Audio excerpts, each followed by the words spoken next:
Stefanie Carnes, President of the International Institute for Trauma and Addiction Professionals.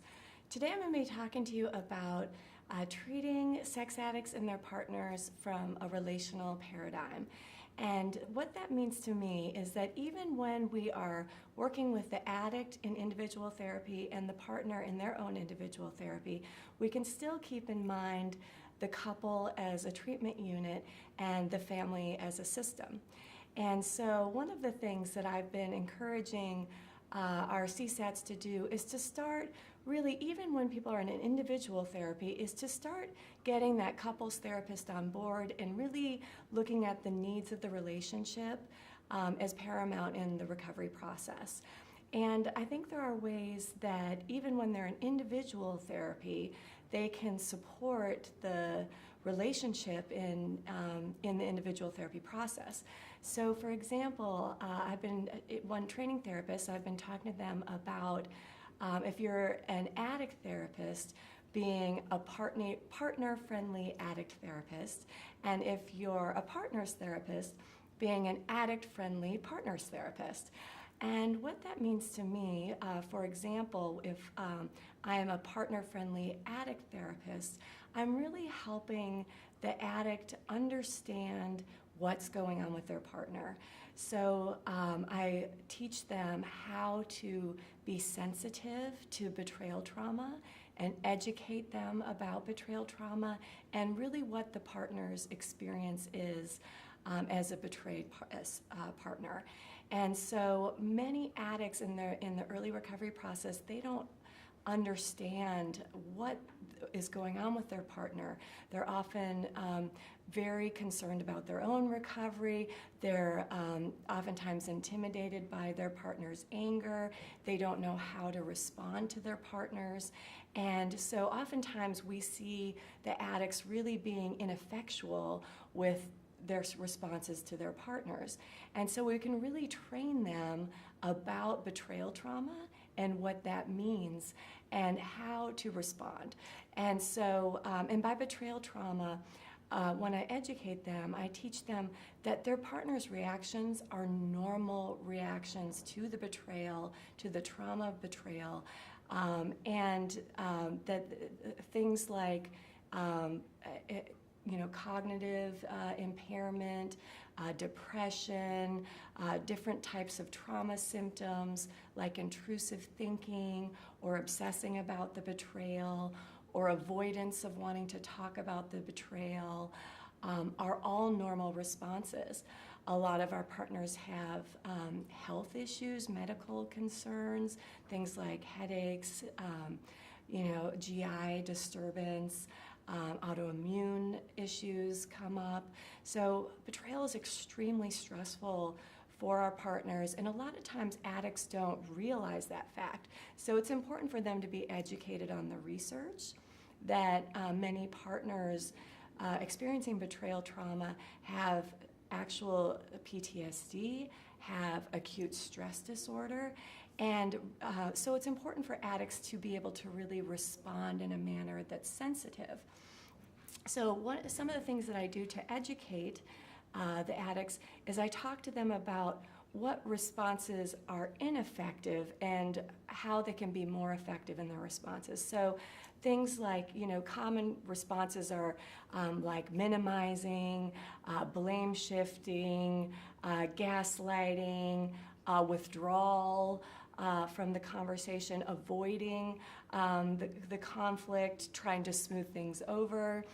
None of those responses work for partners. They really, it really ends up inflaming the issues.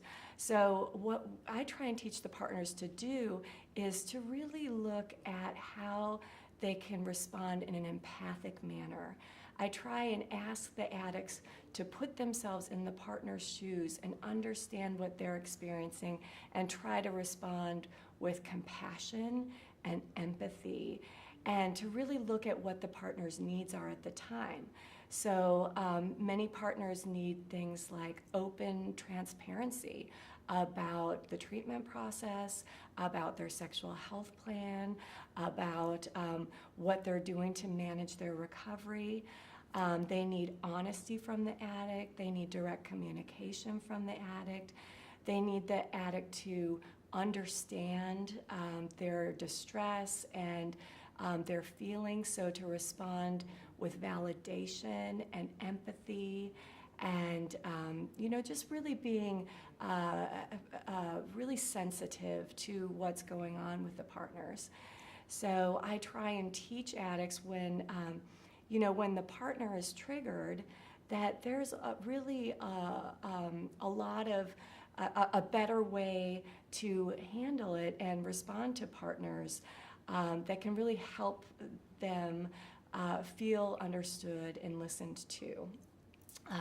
One of those things that I developed is called the support model. So it's an acronym. And so, for example, when a partner is triggered, so let's say a partner is reminded of some of the acting out by something in the environment, or they find something on the addict's phone that triggers concerns for them about the addiction. So something comes up for the partner that makes them concerned about the addict's behavior. And so I ask the addicts to respond to the partners with support, which is, the S stands for stop and give your partner your undivided attention. The U stands for provide understanding, really empathic listening to the partner, and reflective listening is very important. The P's are provide validation and provide empathy. And so saying things like, I can understand why you would feel that way, and I'm so sorry that this is coming up now for you, and those types of very empathic responses. The O is for openness. So openness is just being able to be open and honest about any questions that the partner might have, and open about recovery. The R is remorse, demonstrate remorse. And the T is touch, and that is, provide some physical touch or comfort to the partner if the partner is open. So that's just one example of how addicts, therapists can start teaching and providing tools to the addict to really respond sensitively to his partner and to help support the relationship in the recovery process. So there are many other things that the addict's therapist can do to help continue to promote that. Things like inviting the partner into the therapy, explaining what the process is, really getting the partner in to see their own therapist so that they can have support, getting that couples therapist on board, working to expedite the disclosure process, for example, if the partner is needing a disclosure and is really worried and concerned about that. That's the addict's therapist perspective. Now, if we're going to look at what the partner's therapist can do, they also can provide positive messages about recovery to the partner. So helping the partner understand the recovery process, what is involved, what is recovery, that educating them that sex addiction is a disease and it's treatable, and people in recovery are successful, oftentimes successful, and provide a message of hope. Educating that recovered addicts can be some of the best relationship partners because they're able to be more open and emotionally available, and really trying to provide that support. Partners also need to understand the steps along the way in the addict's recovery process. What are the types of normal things for them to be working on? What a first step is. what is all involved in preparation for the disclosure, for example. So all the steps along the way. And for some partners, they need to understand that that sometimes disclosures take some time to prepare. Many partners, want that disclosure immediately, and when the addict is maybe not in recovery or isn't far enough in recovery. So sometimes it's helpful, even though we want to expedite it as much as possible, it's helpful for the partner therapist to help the partner understand what types of things the addict is working on to get ready, and what types of things need to be in place for that disclosure to occur. And so providing that kind of information can be very,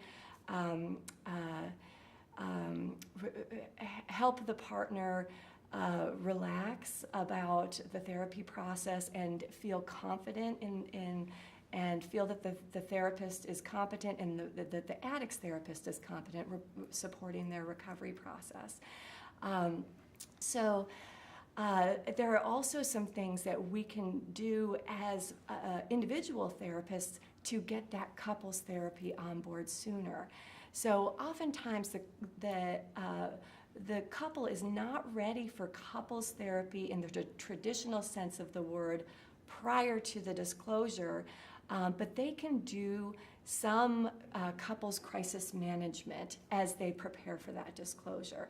So things like getting that couples therapist involved, starting to work on communication, boundaries, supporting the individual recovery processes within the couple and allowing there to be space for that. And just really, getting ready and primed to make that couples therapy ready to go for right after the disclosure process.